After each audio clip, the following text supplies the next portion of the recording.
देवी सज्जनों एवं भगवत भक्तगण, आज अपने गुरु की जी की कृपा से हम लोग अलग अलग प्रदेशों से, अलग अलग क्षेत्रों से यहाँ पर उन्हीं की कृपा से एकत्र हुए हैं और अपने आत्म कल्याण के लिए हम वह कार्य कर रहे हैं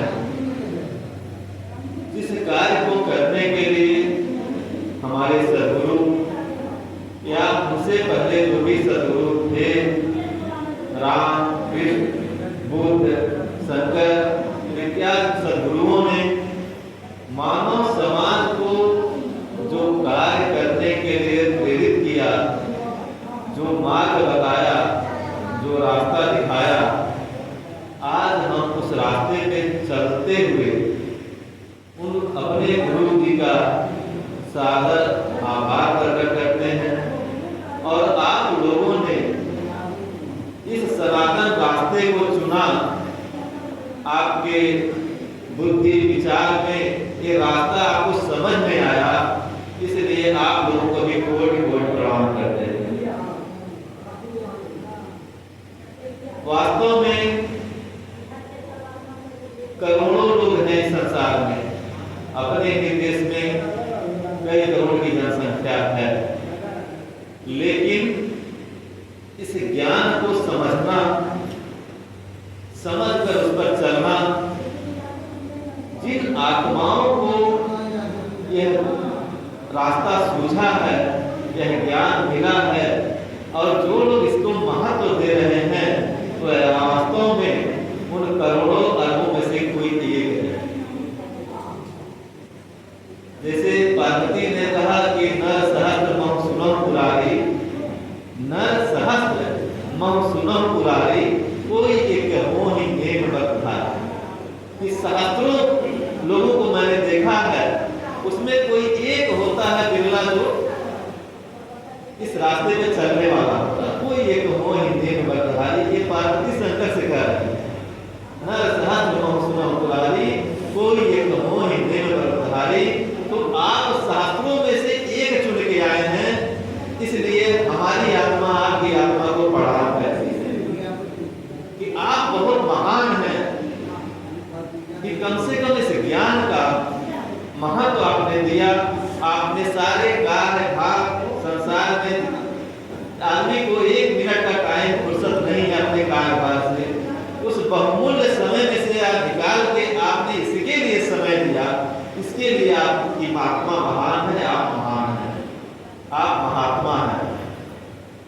तो अगर आपने इस ज्ञान को, इस मार्ग को जाना है, समझा है, या इसके लिए अपना बहुमूल्य समय दे रहे हैं, तो हम तो ये निवेदन करेंगे कि यहाँ जो उसका उद्गम स्थल है उस ज्ञान का, तो इस स्थल पर आकर कुछ और ज्ञान भी प्राप्त करें, मन लगाकर बातों को सुने। हो सकता है यहाँ से कुछ और जानकारी आपको मिल जाए, या नहीं आप भी हमको दें, हमसे हमारे पास जो अनुभव है आप लें और मन लगाकर ध्यानपूर्वक सत्संग को सुने, सत्संग स्थल पर बैठ के सुने और इसका लाभ है। जो समय आपने खर्च किया है उसका लाभ उठाएं।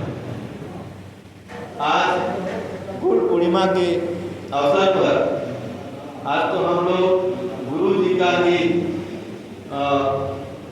एक तरह से क्या कहें कि उनकी कितनी बड़ाई करें तो बहुत कम पड़ जाएगा। हमारी बुद्धि इतनी विकसित नहीं है कि हम गुरु के बारे में बहुत ज़्यादा कुछ बोल पाए, क्योंकि कहते हैं कि सारी पृथ्वी कागज करूं, लेखन कहूं बलराज, और सारे समुद्र की मस्त करूं, गुरु गुरु दिखा न जाए।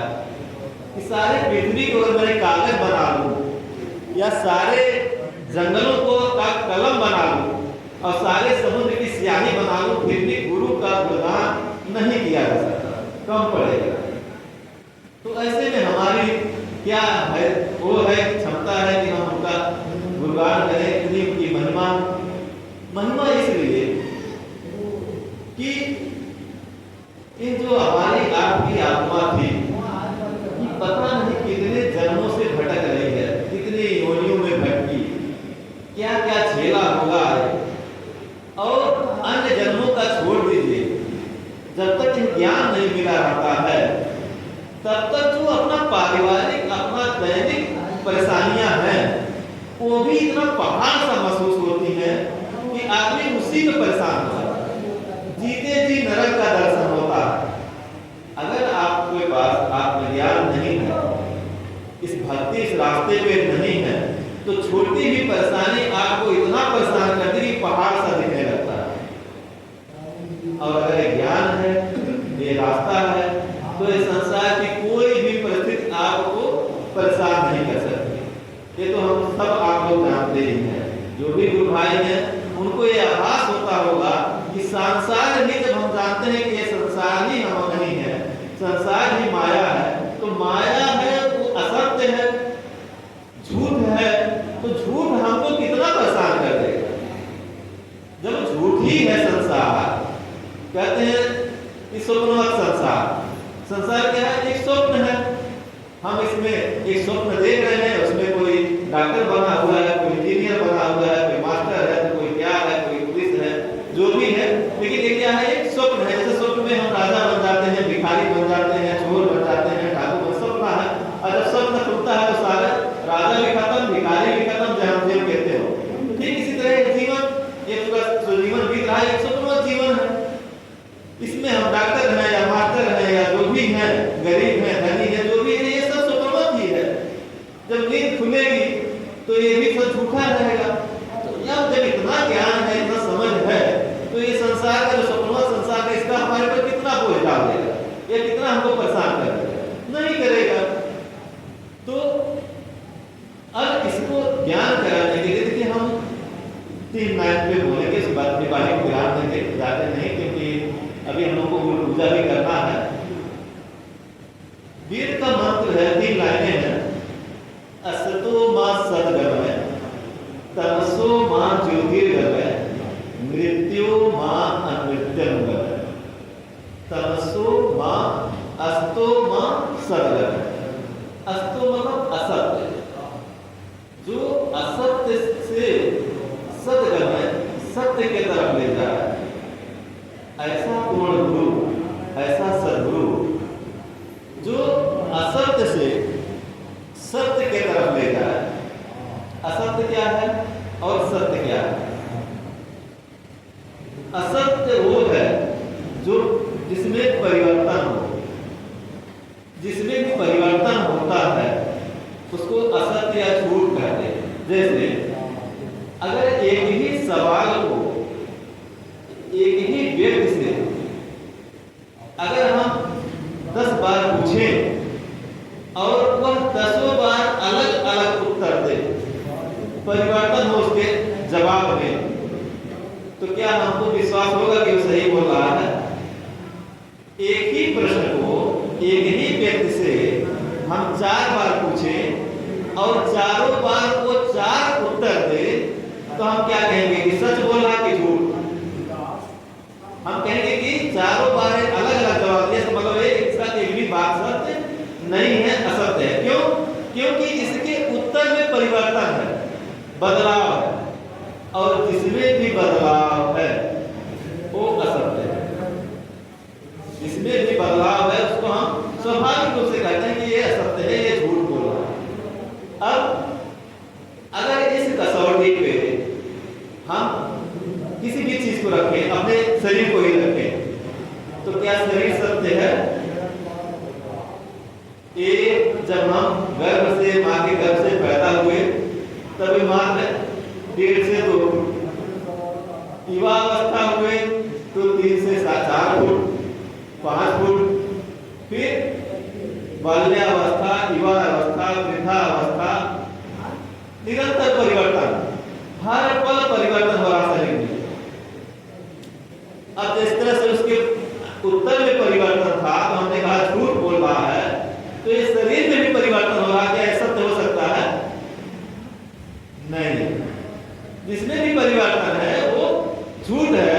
हमारा शरीर इसमें भी परिवर्तन है, हमको कहना पड़ेगा कि ये झूठ है।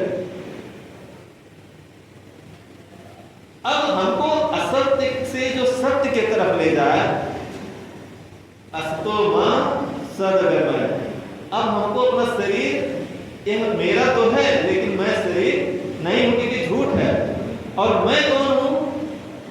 मैं वो हूं कि आज से 15-20 साल पहले अगर कोई काम किया रहूंगा, भले उस समय हमारी लंबाई कुछ भी नहीं हो, शरीर कैसा भी रहा हो, अगर हम 10-20 साल की उम्र में कोई कांड किए हैं, किसी का मर्डर किए हैं, तो 50 साल के भले हो जाए लेकिन सजा हम ही को होगी। वो ये नहीं दिखाएगा कि शरीर इसका कुछ और था, अब शरीर कुछ और है तो अब सजा नहीं होगी, सजा वही पाएगा। तो सजा किसकी हुई? और जब उससे पूछा जाएगा कि किसने किया था, तो कहेगा हम ही थे। भले शरीर दूसरा था, आज शरीर कुछ और है, बुढ़ापा वाला शरीर है, वो युवा वाला शरीर था। जब हम कक्षा 1 में पढ़ने गए, उस समय लंबाई, उस समय का शरीर कुछ और था, लेकिन जब कोई पूछेगा कहेंगे हाँ नहीं मैं ही था ना। लेकिन उस समय का एक भी सेल, एक भी कोशिका आज नहीं है। सारी कोशिकाएं परिवर्तित हो चुकी हैं, हर एक सेल शरीर का बदल चुका है, सब में परिवर्तन हो चुका है।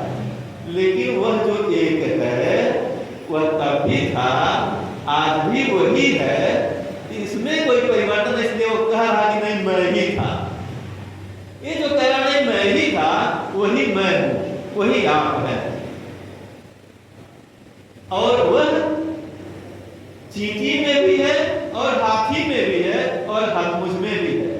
अब उसका आकार क्या है? जो चींटी में भी समाया है और हाथी में भी है और मेरे अंदर भी है, उसका आकार क्या है? उसका रूप क्या है? उसका साइज क्या है? मच्छर में भी है, जिसमें भी चेतनता है, जो भी हिलता डुलता पलता है, उसके अंदर भी वो है। और वही मैं हूं जो मच्छर में है, जो हाथी को चला रहा है, जो मच्छर को कर रहा है, वही मेरे अंदर भी मैं ही वही हूं। और वही सत्य है, क्योंकि उसमें जब हम 10 साल के थे तो भी उसका आकार प्रकार वही था, और जब 90-100 साल के होंगे तभी इसके आकार प्रकार में बिल्कुल परिवर्तन नहीं होगा, और वो अपरिवर्तनीय है, उसमें चेंजिंग नहीं है, इसलिए वही सत्य है। मेरी बात समझ में आ रही है? हम जो कहना चाह रहे हैं आपको समझ में आ रहा है? हाँ, नहीं तो हम उदाहरण चले जाए, हम लोग कुछ पढ़ने ना पड़े तो भी बेकार है। समझ में आया तो बताइए। तो उसमें जो परिवर्तन नहीं है वो सत्य है। अब जो हमको असत्य से हटाकर सत्य में जोड़ दे, उसी को सद्गुरु कहा गया है। और ऐसे महान सद्गुरु भगवान स्वरूप होते हैं, इसलिए हमने कहा सद्गुरु भगवान की जय। अब जिन भी सद्गुरुओं ने उस सत्य को पकड़ा, उस सत्य को जाना और समाज को बताया, वो सत्य स्वरूप ईश्वर कहलाया। और इसी तरह हमारे यहाँ हमारे यहाँ बहुत सारे ईश्वर, बहुत सारे भगवान, शंकर भगवान, राम भगवान, कृष्ण भगवान, बुद्ध भगवान, कबीर भगवान, कितने नाम ले, सब सद्गुरु रहे अपने समय के। सारे लोगों ने असत्य से शरीर को अपना ना मानिए, आप आत्मा हो, आप सत्य हो, आप अविनाशी हो, आप अपरिवर्तनीय हो, आप सत्य हो, आप अजन्मा हो, अविनाशी हो। ये कृष्ण कहते कहते राम, कृष्ण, बुद्ध, शंकर, सारे लोग कहते कहते यही समाज को बताते बताते चले गए। हमारे गुरु जी भी अब नहीं रहे। वो असत्य को छोड़ के सत्य में जोड़ने का काम आज से नहीं, सनातन है। क्योंकि जो सत्य है वो भी सनातन है, वो जन्मता मरता नहीं है, उसकी मृत्यु नहीं होती है, उसको कोई मार ही नहीं सकता ना, वो किसी चीज से कटता ही नहीं, मरता नहीं। नैनम चितंत शस्त्राणि नैनम दहदिवाव कहते हैं, नैनम के देवता को न सोचित मारता, उसको कुछ नहीं कर सकता, कोई कुछ बिगाड़ नहीं सकता, वो अजन्मा। वो तो एहसास जिहान था या नहान जिहान रोगान, जिस तरह मनुष्य पुराने वस्त्रों को छोड़ता है, नया वस्त्र धारण करता है, ऐसे वो भी शरीर को बदल देता है। जब शरीर बूढ़ा हो गया, नहीं काम करेगा, खाने के लेके होएगा भाई, छोड़ देगा, फिर नया शरीर धारण कर लेगा तरोताजा, ताकि फिर 100 सालों काम कर ले उससे। इसी तरह आत्मा निरंतर शरीर को बदल मरती है वो तो अमर है, और यही अमर कथा है। इस पे आपको दृढ़ विश्वास हो जाए कि हम आत्मा है और आत्मा अमर है, इसका मतलब हम अमर है, यही अमर कथा जो संत पार्वती को सुना है। ऐसा कुछ अमर कथा कुछ अलग नहीं है। इस पे विश्वास हो जाना कि शरीर हम नहीं, हम आत्मा है और आत्मा अजर और अमर है, यही अमर कथा। और असतो मा सद्गमय, जो हमको असत्य से उस सत्य में जोड़ दे, वही सद्गुरु। अब वो क्या करता है सद्गुरु जब मिल जाता है, असत्य से सत्य के ओर तो ले ही जाता है, जोड़ता है। तमसो मा ज्योतिर्गमय, अब वो ये असत्य रूपी अंधकार, तमस मतलब अंधकार में हम फंसे हुए हैं, हमारा जीवन फंसा हुआ है, इससे कहा जाते हैं तमसो मां ज्योतिर्गमय, प्रकाश की तरफ। वो जो सत्य है उसका क्या नाम दिया गया? प्रकाश। असत्य को कहा गया अंधकार, मतलब अंधकार से प्रकाश की ओर ले चलो। इसका मतलब जो आत्मा है उसका कहीं कहीं प्रकाश से कोई लेना देना है, वह इसका स्वरूप बता रहा है कि लग रहा है कि आत्मा जो सत्य है वो प्रकाश स्वरूप है। तभी तो किसने शायद कहा गीता में कि ज्योति सामा पर ज्योति, कि वह ज्योतियों का ज्योति है, प्रकाशों का प्रकाश है। शायद ही बात रामचरितमानस में कालभूषण जी कहते हैं कि सोहम अस्मि इत वृत्ति अखंडा दीप शिखा सोई परम प्रचंडा आत्म अनुभव सुख सुप्रकाशा तब मणिमूल भेद भ्रमनाशा। गीता कह रहा है ज्योति सामा पर ज्योति, रामायण कह रहा है दीप शिखा सोई परम प्रचंडा। जैसे दीपक का शिखा लाओ परम प्रचंड रूप धारण करे, बहुत विशाल प्रकाश बने, ऐसा वो है। कृष्ण कह रहा है ज्योति सामा पर ज्योति, पर ज्योतियों का ज्योति है, प्रकाशों का प्रकाश है। इसका मतलब अस्तो मां सद्गमय तमसो मां ज्योतिर्गमय, अंधकार से प्रकाश में जोड़ो। मतलब आत्मा कैसा है, इससे सिद्ध होता है कि वो प्रकाश स्वरूप। जब हम आत्मा में जुड़ेंगे तो कुछ प्रकाश मिलेगा, कुछ ज्योति मिलेगी, कुछ उजाला होगा। स्वरूप ईश्वर का स्वरूप पता चल रहा है।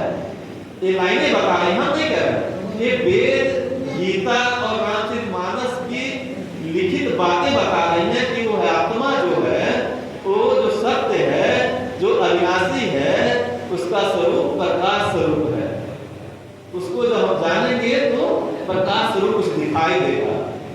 और होता है कि नहीं, ध्यान में बैठने पे प्रकाश मिलता है कि नहीं? अनुभवी लोग तो जानते होंगे कि हाँ कुछ तो मिलता है जो इस संसार में नहीं रहता। तो जब हम आँख बंद करके अंदर देखते हैं तो वो दिखता है कुछ प्रकाश, ऐसा मिलता है।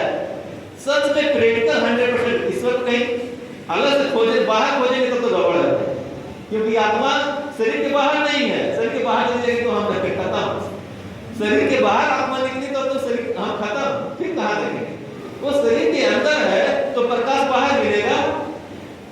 अगर आत्मा प्रकाश शरीर से बाहर है तब तो हम बाहर खोजे ईश्वर को, प्रकाश को बाहर खोजे। लेकिन अगर आत्मा, ये आपको विश्वास है कि आत्मा आपके शरीर के अंदर है, आपकी आत्मा शरीर में है, तब आपको कहाँ खोजना? मुझको का ढूंढो रे बंदे, मैं तो तेरे पास में, ना मैं मंदिर ना मैं मस्जिद ना कावा कैलाश में, खोजी हो तो तुरंत मिल जाऊं पल भर की तलाश में। शायद रामकृष्ण परमहंस ने स्वामी विवेकानंद को यही बात बोला था। तो उन्होंने पूछा कि हमारे और ईश्वर में कितनी दूरी है? तो कहे अभी इतनी दूरी भी नहीं है कि तुम्हारे और ईश्वर के बीच में एक बाल भी ऐसे नहीं जा पाएगा। ईश्वर और तुम्हारे में इतनी भी दूरी नहीं है कि तुम दोनों के बीच एक बाल भी हम क्रॉस करवा सके, इतनी नजदीकी है। सच है, आत्मा अंदर है तो फिर दूरी कहां? अरे आत्मा से दूर तो हमारे हाथ पांव है, आत्मा बहुत हमारे करीब है। क्योंकि हाथ कट भी जाए तो हम नहीं मरते। किसी का हाथ कट से कोई मरा है? अगर इलाज हो जाए, पैर कट जाए तो, आंख फूट जाए तो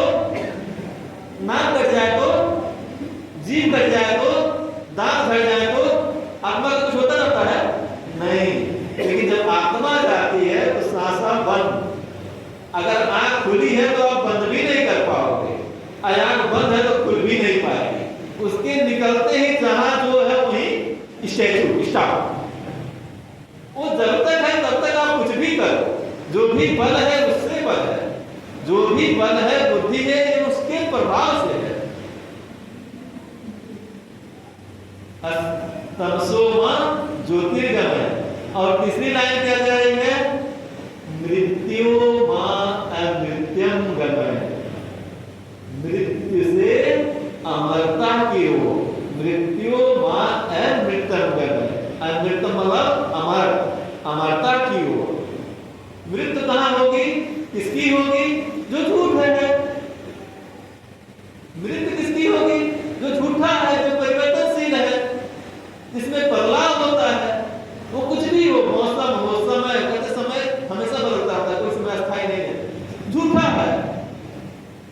सूर्य अभी दिख रहा है, रात में नहीं दिखेगा, परिवर्तन है, झूठा है। चंद्रमा अभी दिख रहा नहीं दिखेगा, झूठा है। ईश्वर जो है वह जब अब चाहे तब उसका दर्शन करे। ऐसा नहीं रात है तो रात में नहीं दिखेगा, दिन है तो दिन में नहीं दिखेगा, ऐसा कोई पल नहीं है। पल मतलब एक सेकंड में अरबों हिस्सा कर दीजिए, उसको पल कहते हैं। ऐसा कोई पल नहीं जिस समय वो ना मिले। बस आपको सजग होकर उसको खोजना है, बस उसको जानना है कि हम जब चाहे सन्मुख होय जीवन मोहि जबहि, कोटि जन्म अगे नासै तबहि। सन्मुख होय जीव मोहि जबहि। जीव ही ये जीव ईश्वर के सम्मुख होता है। एक अच्छा ये क्या सम्मुख होना क्या है? अभी यहाँ खुली है, हम देख रहे हैं तो संसार की तरफ हमारा मुख है, और जब संसार के विमुख होंगे तब सम्मुख होंगे। ये जो भी इंद्रियां मिली हैं ये संसार को जानने के लिए मिली है। अगर हमारा पांचों ज्ञान इंद्रियां मन सहित जब तक काम कर रहा है तब तक हम संसार में हैं, संसार की तरफ मुख है। और जब सारे इंद्रियों को रोक कर, जैसे कृष्ण भगवान ने कहा दिया ना अर्जुन से कि हे अर्जुन तुम कछुए के भांति अपने को अपने में समेट लो। कछुआ एक जानवर होता है, वो जब चलता है ना तो दोनों हाथ दोनों पैर निकल जाते हैं, खींचा बाहर कर लेता है, सर बाहर हो जाता है, पांचों इंद्रियां उसकी बाहर। और जब उसको कोई असुरक्षा महसूस होती है तो सबको समेट लेता है, एकदम डब्बा बन जाता है, ना हाथ पता चलता है ना पैर ना मुंह पता चलता है। तो उसी तरह कृष्ण ने कहा अर्जुन से कि हे अर्जुन अपने को अपने में समेटो। मतलब अगर यह चीज बाहर रहेगी तो तुम माया में रहोगे, तुम संसार में रहोगे।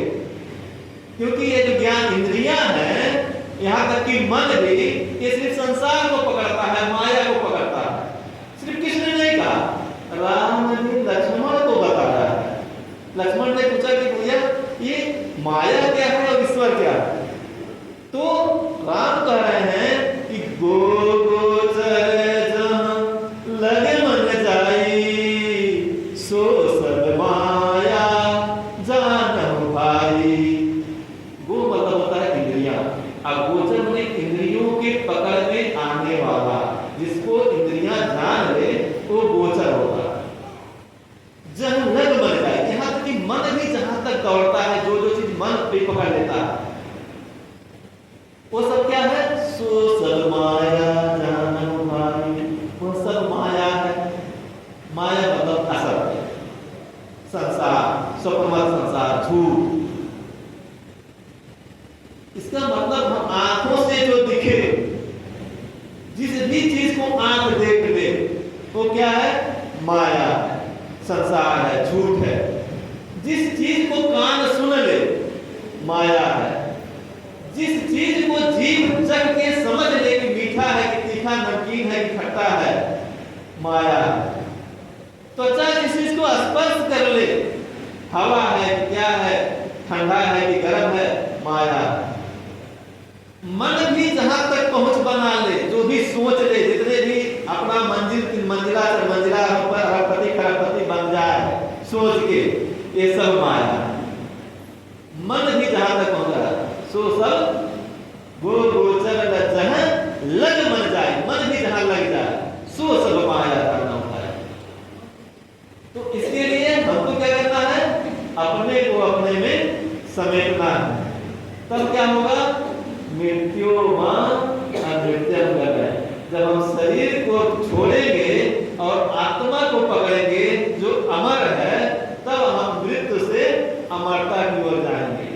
और जब ये ज्ञान हो जाएगा कि हम तो मरते ही नहीं हैं, तो चाहे वो चिता का राख हो उसको भी लगा के और भोलेनाथ की तरफ मस्त होंगे।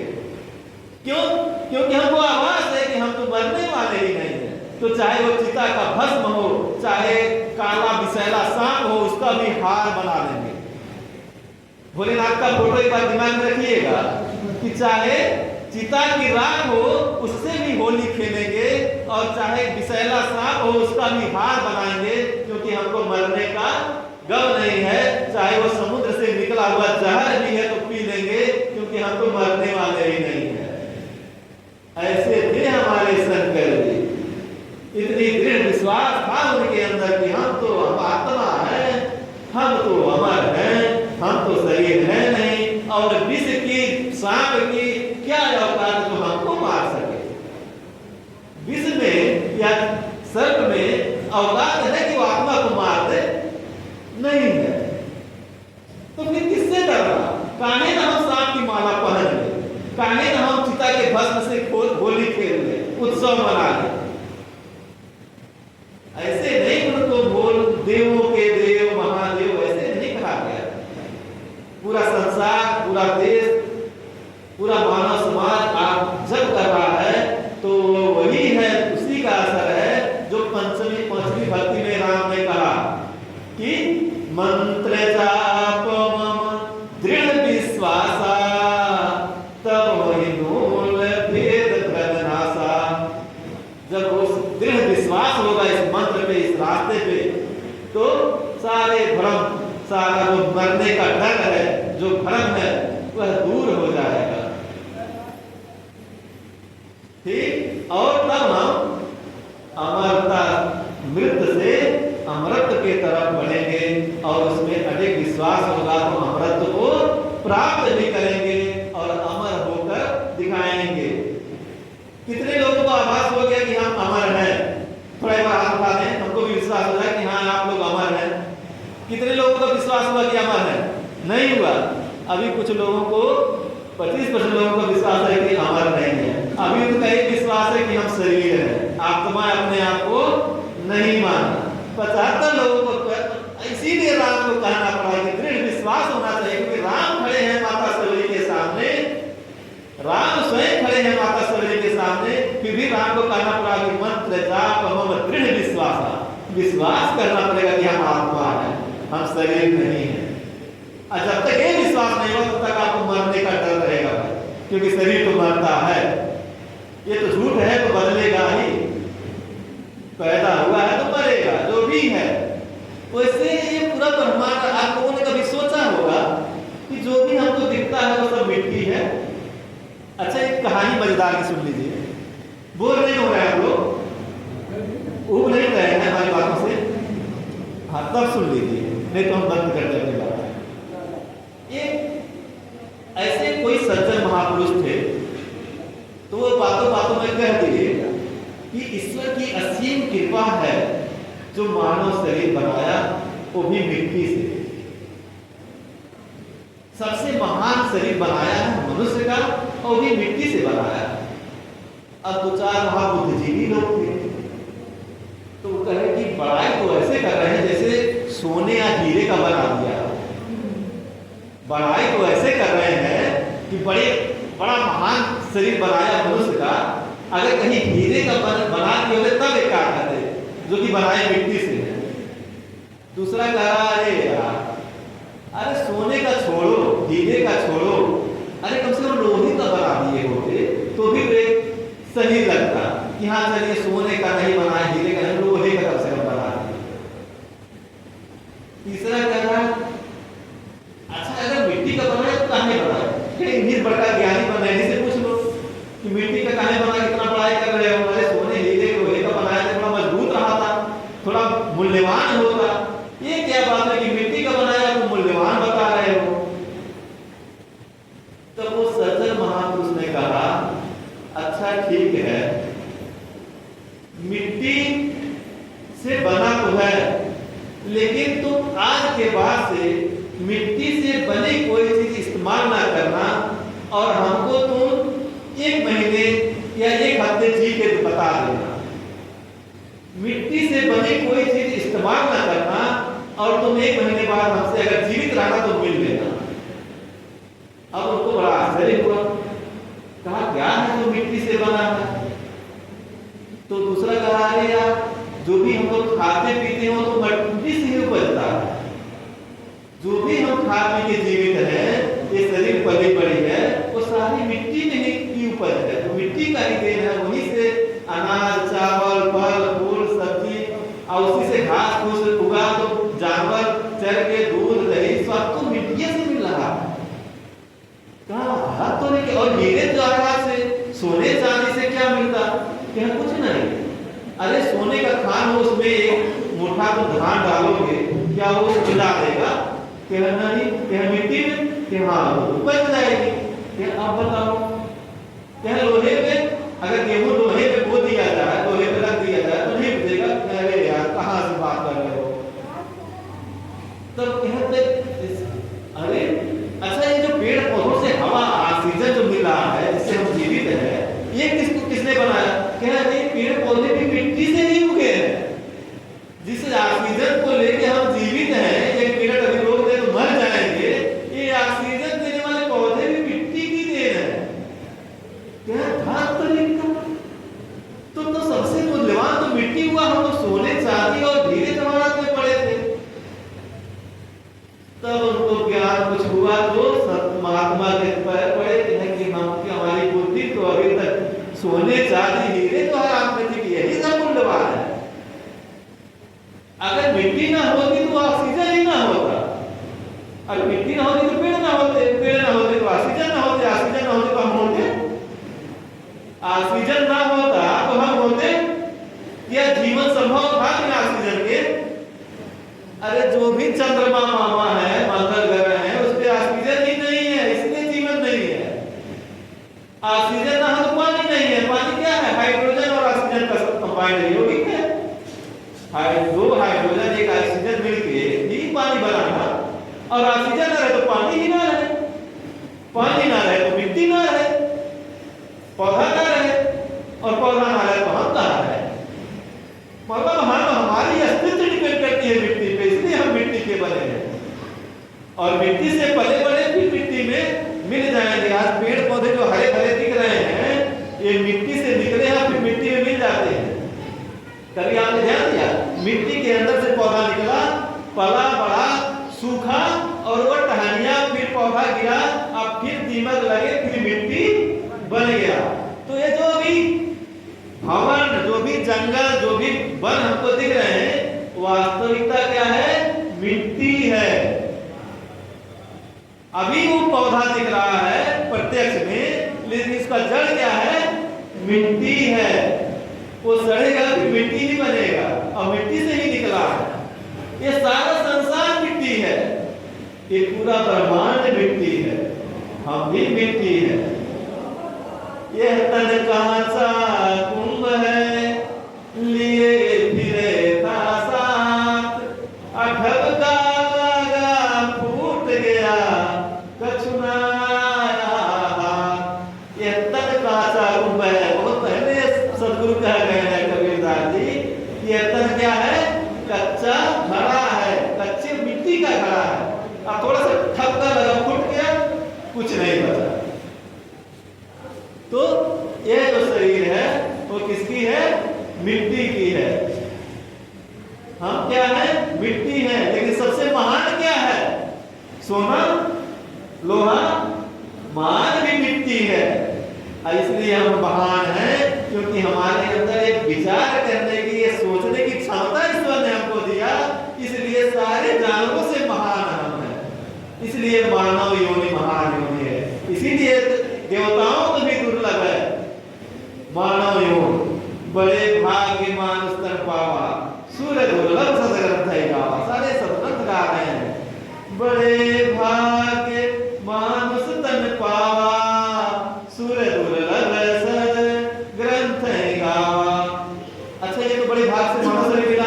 और उससे बड़ा भाग्य हम लोगों का, करोड़ों अरबों में हम एक हैं जिन्हें सत्संग मिल रहा है, सत्य का संग मिल रहा है। असत्य को छोड़ के सत्य का हम लोग संग कर रहे हैं। शरीर माया जगत को छोड़ के आत्मा रूपी ईश्वर में अपने आप को जोड़ रहे हैं, उसको पहचान रहे हैं, उसका साथ कर रहे हैं और उसके साथ होने की चर्चा कर रहे हैं, सत्संग कर रहे हैं। ये भी बड़े भाग्य से मिलता है। बड़े भाग्य पाइए सत्संगा, अब भी नहीं प्रयास हो ही भवभंगा। बड़े भाग्य से सत्संग मिलता है। और जब सत्संग मिला तो क्या मिल गया? सत्संग अगर मिला तब क्या मिला? वह सुख जो यहाँ का भी हो, स्वर्ग का सुख हो, अपर लोक का सुख हो, सारे सुखों को एक तराजू तौल रख दीजिए और दूसरे तराजू में एक पल का सिर्फ सत्संग धर दीजिए, फिर भी नहीं तौल पाएगा सत्संग को। तात वर्ग अपवर्ग सुख धैर्य तुलाय के अंग, अतुलनता वही सकल मिल जोड़ो मात्र सत्संग। तात वर्ग अपवर्ग सुख, यहाँ का सुख, स्वर्ग का सुख, जो भी आप कल्पना कर ले, वो सारे सुख रामचरितमानस में तुलसीदास ने लिखा कि सारे सुख नहीं तोल सकते। किसको? धैर्य तुलाय के अंग, तूल ताल ही सकल मिल, सारे मिल के भी नहीं तोल पाएंगे। जो लव मात्र सत्संग, जो मात्र एक पल के सत्संग मिला, उसको औकात नहीं तौल ले। ये संवाद है हनुमान जी का और लंकिनी से। और एक प्रसंग हमको मिला है हमारे बीच में उपस्थित डॉक्टर साहब, डॉक्टर नीरज शर्मा अड्डा बाजार से। उनके द्वारा इसका वर्णन अक्सर सत्संगों में हुआ करता था, जहां से हमको ये मिला सत्संग की महिमा। तात वर्ग अपवर्ग सुख धैर्य तुलाय के अंग, अतुल ताल सकल मिल जो लो मात सत्संग। हम डॉक्टर साहब में इसे पढ़ा भी करते हैं कि वास्तव में सत्संग की महिमा, एक पल का सत्संग सारे सुखों को नहीं तोड़ सकता। और वो चीज हम लोगों को मिल रहा है। अब ये बताइए कि हम जो समय अपना निवेश किए हैं यहाँ पे, उसका फल कुछ मिल रहा है कि नहीं? वो कुछ तर रहा है कि नहीं? ऐसा नहीं लग रहा कि फालतू में अपना समय गंवा रहे हैं। आनंद मिला, कुछ मिला, हमसे भी लीजिए, आप लोग भी दीजिए, क्योंकि यहाँ पहुंचने वाला कोई साधारण तो नहीं हो सकता। इस सत्संग में आने वाला व्यक्ति कोई साधारण व्यक्ति नहीं हो सकता, ये मेरा दृढ़ विश्वास है। निश्चित ही ईश्वर की कृपा उसके ऊपर, या ईश्वर का बहुत ही अपार कृपा है, तब वह यहाँ पे चल के आया। वो अपने आप में एक महान विभूत, महान आत्मा है। क्यों? क्योंकि ये संसार में इतनी जनसंख्या, आप सोनपुर में किसी प्रांगण में नहीं आ सकते। इस प्रांगण में क्या इस सोनपुर की सिर्फ जनता यहाँ आ जाएगी? इतना जगह है यहाँ पे? नहीं। लेकिन आप आए हैं, इससे यह सिद्ध होता है कि आप उन सहस्त्र लोगों में से कोई एक है। नर सहस्त्र मम सुनम पुरारी, कोई एक हो ही देव बरतधारी। तो उन सहस्त्र लोगों में से आप कोई एक हैं, तो आप सामान्य तो नहीं है। निश्चित है कि आप अलग हैं, आप असामान्य हैं। क्योंकि कहा जाता ना कि सिंहों की नहीं लेगड़ी, संतों की न जमात, कि शेरों का कभी झुंड नहीं होता। शेरों का झुंड नहीं, शेर हमेशा अकेला होता है। तो हम भी उस झुंड वाले नहीं, हम भी उसमें से कोई एक हैं। आप महान हैं, जो आपको प्रेरित किया, आपकी आत्मा इस चीज को सुन रही है, यहाँ पे उपस्थित रहती है, आप यहाँ प्रेरित होकर आपको यहाँ तक पहुंचाई है। हमारे बीच में हमसे भी महान लोग यहाँ मौजूद हैं।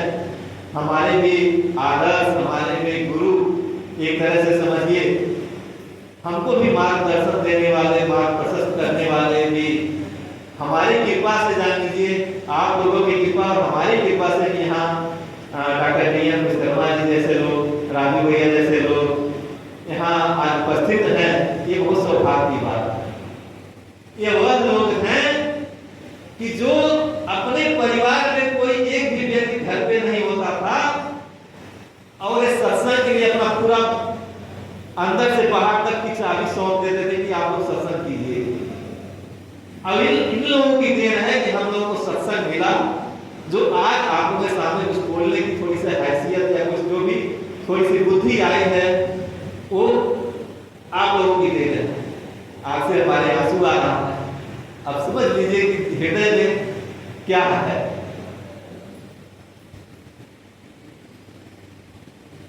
कबीरदास जी की एक बात हमको याद आती है कि चलती चाकी देख के दिया कबीरा रोए, चलती चाकी देख के दिया कबीरा रोए, और दो पाटन के बीच में साबुन बचाना रोए।